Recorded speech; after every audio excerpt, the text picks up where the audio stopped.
राधे राधे। भाई साधु, आज थोड़ा सा प्रेम के ऊपर प्रकाश डालते हैं और साथ ही साथ हम ये भी समझेंगे कि जो वैदिक आश्रम हैं या वैदिक जीवन शैली है, चाहे वो ब्रह्मचर्य हो या फिर उसके बाद वो गृहस्थ आश्रम हो, इन दोनों के हिसाब से जो प्रेम है,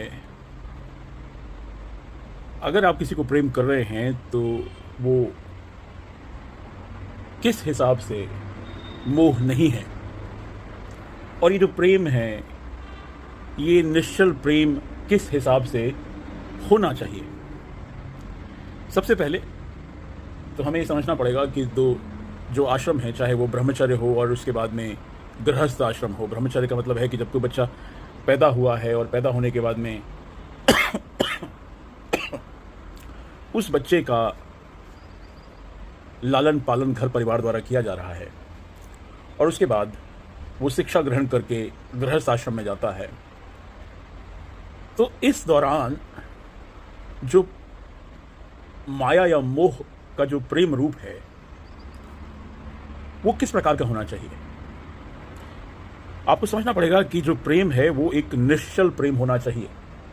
इन दोनों आश्रम में, चाहे वो ब्रह्मचर्य हो या फिर वो गृहस्थ आश्रम हो, उसमें अगर आपने निश्चल प्रेम किया है, निश्चल प्रेम किया है, निश्चल से तात्पर्य है कि ऐसा प्रेम जिसमें आप जब किसी से प्रेम कर रहे हैं तो आप प्रेम करते हैं। इसमें कर्म को ध्यान में रखते हुए सकर्म के हिसाब से किया गया प्रेम भगवत प्राप्ति का साधन है। कर्मयोगी श्री कृष्ण और राधा का प्रेम, राधा का प्रेम, मीराबाई का प्रेम, इस बात का जो है उदाहरण है।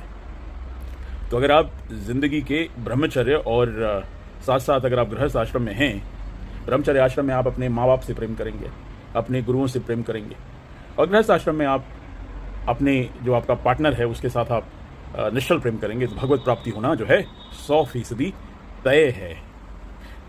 तो निश्चल प्रेम करिए, एक ऐसा प्रेम जिसमें आप अपेक्षाएं नहीं रखते हैं दूसरे से, और जो आपका ब्रह्मांड यानी कि आपका जो यूनिवर्स है उसमें ये निश्चल प्रेम के माध्यम से प्रेम का बोया हुआ जो बीज है ये आपको भगवत प्राप्ति करवाएगा।